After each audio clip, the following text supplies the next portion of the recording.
The name of our group is MCBEAR. Mary Grace, Cam, Ben, Evan, Ahmed, and Rainey. Freudian psychoanalytic criticism.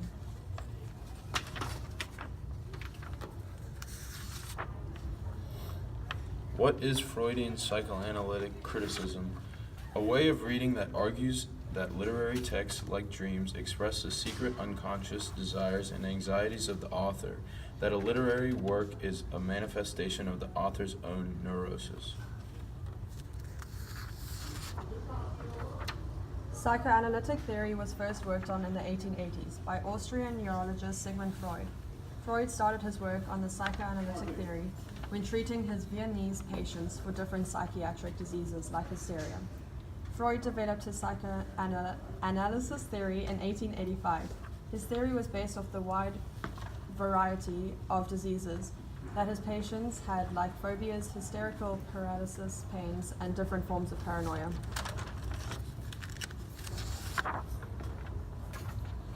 Freud's work on psychoanalysis was heavily influenced by a colleague of his, Joseph Breuer. Breuer was a physician who had lots of experience with psychiatric patients. His most famous one, a girl referred to as Anna O. Breuer presented Anna's symptoms to Freud and would report his methods of treatments and results to him. In order to understand Freudian psychoanalytic criticism, you must know who Sigmund Freud is.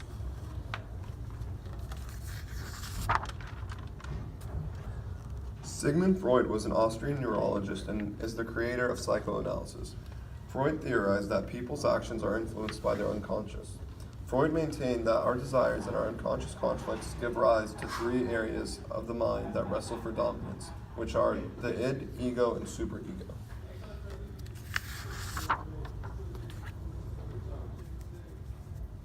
Freud studied psychoanalysis. Psychoanalysis is a system of psychological theory and therapy that aims to treat mental disorders by investigating the interaction of conscious and unconscious elements in the mind and bringing repressed fears and conflicts into the conscious mind by techniques such as dream interpretation and free association. Freud's findings have been applied to treatment of psychological disorders and to understanding of psychological disorders. Defense mechanisms are also largely used when the unconscious mind protects us from anxiety. The main defense mechanisms include repression, denial, projection, and regression. Repression is trying to stop threatening thoughts from becoming conscious. Denial is refusing to admit something is true. Projection is having an aggressive attitude towards a powerless object or person. Regression is forming a childlike habit again when faced with stress. He also believed in the Oedipus complex and its use within the mind. The Oedipus complex is the children's need for their parents and the conflict arising as children believe and realize they are not the central form of their mother's focus. Freud believes the Oedipus complex is one of the most powerful determinative elements in the growth of a child. He also believes that our desires and unconscious conflicts allow three main areas to rise: the id, which is passionate, irritational, unknown, and unconscious; the superego, which controls moral judgments and unconscious; and the ego, which is predominantly rational, logical, and orderly.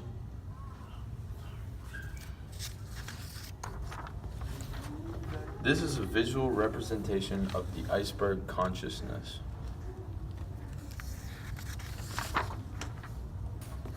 What does all of this mean in the big picture in relating it to Freudian psychoanalytic criticism? Freud revealed the power of the unconscious. He believed that by making the unconscious conscious, one gains insight. Carl Jung was a student of Sigmund Freud. He believed in collective unconsciousness, which refers to the unconscious mind that is shared amongst beings of the same species, for example, the whole human race. It is held up by archetypes, symbols such as wise old man, the trees of life, etc. Collective unconscious is closely connected to Freud's work in psychoanalysis. Here is a timeline of Freud and Jung and the application to literature.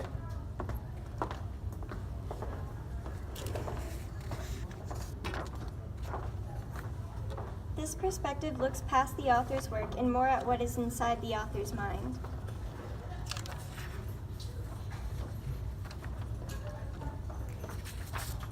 Psychoanalytic critics apply Freud's theories of dreams to literary texts by searching for hidden desires or fears of the author.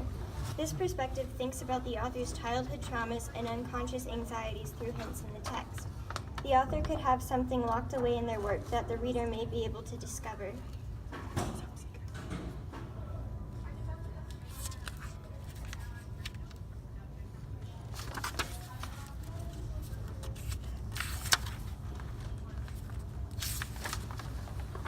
These critics also look at how strongly the literary work tries to influence the reader's desires or anxieties. It looks for strong persuasion in the writing. Additionally, this view towards literature looks for consistencies in the works of an author, such as dispositions of characters.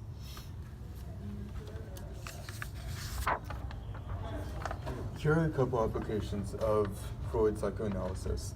In 1933, Mary Bonaparte studied Edgar Allan Poe. She found Poe to be fixated on his mother, as represented by the Oedipus complex. His poems represented his repressed longings for his mother. Additionally, Robert Rogers wrote a book, A Psychoanalytic Study of the Double in Literature, in 1970. He believes the psychoanalytic concept of dissociation, or the fact that humans have multiple personalities. He concludes by focusing on how writers unconsciously reveal their instinctual selves in their books. This perspective may ask questions that address the author's word choice or symbols used in order to dig deeper into the speaker's subconscious. There may be a hidden message that allows the reader to better understand the author's intent.